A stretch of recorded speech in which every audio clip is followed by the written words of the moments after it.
Hey, Dr. Tom Preston here, and if you're tired of the yo-yo effect, the up and downs of life and practice, and you're frustrated by that, as I have been in my life, then I want you to stay with me till the end of this video, because I'm going to give you one of the main keys that we have found that will help you get off the yo-yo of ups and downs. So stay with me till the end of this video.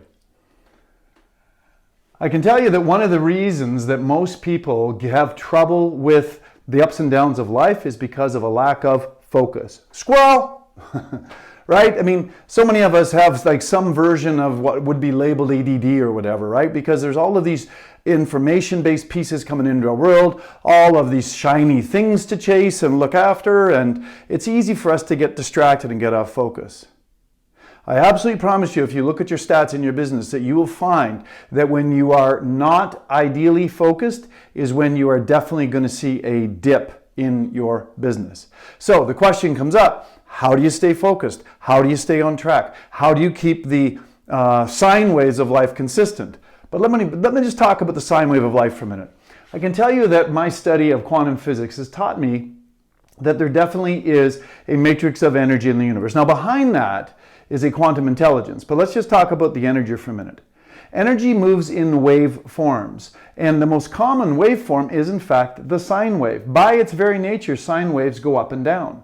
So, you know, the essence of the manifest universe is made up of energy, which is made up of sine waves, not exclusively, but a lot of. And so just the nature of how you're wired and how you're built and how the universe is created, there will be ups and downs. So it's not like you're going to be able to get rid of them forever, but what we want to do is we want to minimize them by allowing you to stay focused. So again, how do you stay focused? Well, there's many things, but the one I want to talk to you today about is what we call anchors and rituals. Okay? Anchors are things that anchor you into what you know to be true about yourself on your best days.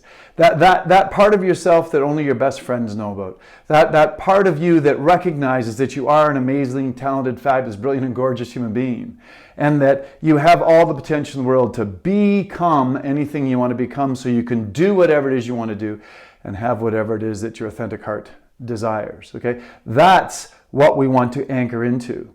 And so what we need are things that come into our neurology, either through our eyes, our ears, our nose. Taste is not the most common one, but again, commonly we can have them coming in through those different sensory apparatuses so that we can anchor into what we know to be true. Now, rituals, on the other hand, are things that we ritualistically do that remind us of who we are and what we know we're capable of. Very similar to anchors, but they're different in terms of their actions. They're things that you do. Rituals are things you do, but anchors are things that you look at, you hear, I guess you smell. You could taste them, but I don't know that many people that have anchors that are taste-based things, right? So again, the idea behind this is to remind you of what you know to be true. And usually these things will lighten your mood. They will brighten your day. They will keep you focused. They will remind you, again, as I've said 3 times already in this conversation, they'll remind you of what you know to be true about yourself.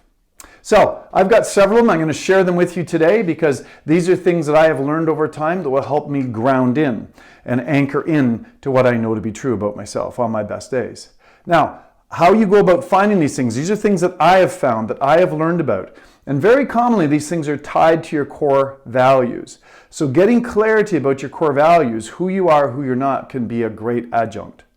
Now, you can also just watch your mood, okay? Because your mood will also help you know when things that are lightening you up and get you reconnected to source vibration and allowing you to get emotionally excited about life.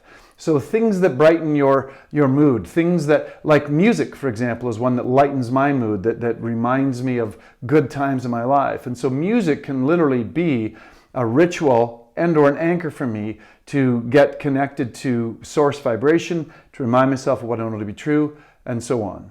Okay? So I can tell you that I'm actually wearing 2 of them right now, 2 of my favorite anchors. One is this little bangle. It's a little copper bangle that I had custom made. It says live authentically. And it's the last thing that I put on in the morning when I'm getting dressed in my walk-in closet. because it reminds me to live my life authentically in my ideal.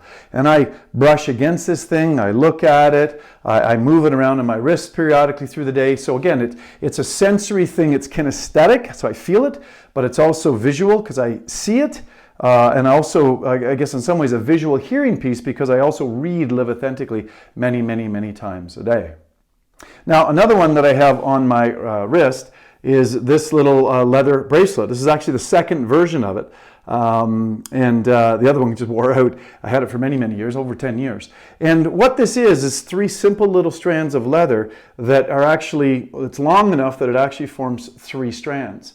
And what it reminds me of is mind, body, and spirit. Those are the 3 strands: mind, body, and spirit. And what it reminds me of and anchors me into is that when I'm integrated, when I'm whole and complete as a multidimensional being, a mind, a body, and a spirit, then it forms the universal symbol of wholeness or oneness or God, which is the circle. So every time I see this thing, when I feel this thing, and when I play with this thing through the day, I'm reminded to keep myself grounded, to keep my mind, body, and spirit connected, linked, whole, and complete.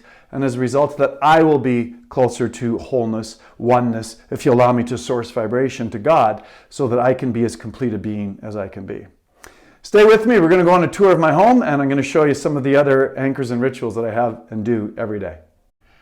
So every morning when I walk into my ensuite washroom in order to, do the business that comes with the end of the night and the start of a day, in other words, go pee, I see this picture. And, obviously it's a picture of a drop of water falling into a pond or into a well or into some sort of a thing. And what it reminds me of is that I am the drop of water. And as I come and I go out into the world, that the impact I make actually ripples out and impacts other people. And I'm not naive enough to not know that. And I'm also not arrogant enough to not play my role. So this is, again, another great anchor for me to start my day every day with a remembrance for me to play my role authentically, be the best version of self I can be, because there's other people that are going to be impacted by my choices and my behaviors.